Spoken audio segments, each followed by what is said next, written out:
APLda 25-tur markaziy o'yin bo'lib o'tdi. Manchester United o'z maydonida Tottenhamni qabul qildi va Manchester Unitedning foydasiga hal bo'ldi bu o'yin 2-0 hisobida. Bu mavsum jamoaning ketma-ket 4-g'alabasi bo'ldi bu o'yin.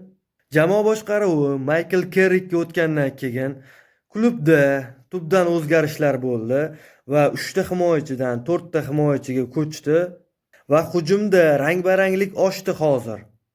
Michael Carrick jamoani qabul qilib olgandan keyin 9 kun ichida ikkita markaziy o'yinda ishtirok etdi.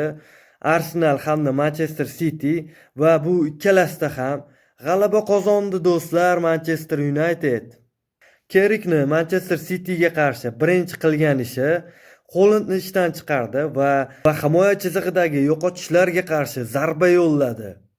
Aytishingiz mumkin, Carrick Cityning yo'qotishlaridan unumli foydalandi va tasodifan g'alaba qozondi deb aytsanglar, oradan 4 kun o'tib Arsenalning mehmoni bo'ldi va Arsenalning o'zining uyida taslim etdi do'stlar. Manchester United Arsenalga qarshi ajoyib o'yin ko'rsatdi va sizu biz ko'rdik, Manchesterning avvalgi eski versiyasi qaytmoqda. Michael Carrickning bir ajoyib fishkasi bor ekan, tezlikka urg'u bermoqda Michael Carrick. Manchester United 4-2-3-1 sxemasida o'ynamoqda, qanotlarga urg'u bergan holatda. Bu vaziyatda Kunya va Mbembuning tezligi Manchester Unitedga rang-baranglik taqdim etmoqda. Carrickning yana bir fishkasi jamoani Brunoga qurmoqda. Bruno Fernandes jamoani boshlang'ich fazasida dirijorlik qilmoqda Bruno Fernandes.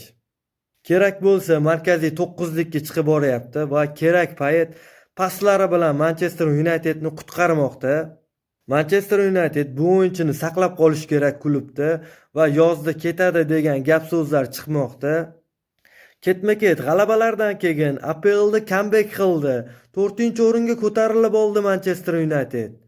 Qaytganing muborak bo'lsin MU. Sizlarga beradigan ma'lumotlarimiz shulardan iborat edi. Keyingi videolarimizda ko'rishguncha do'stlar.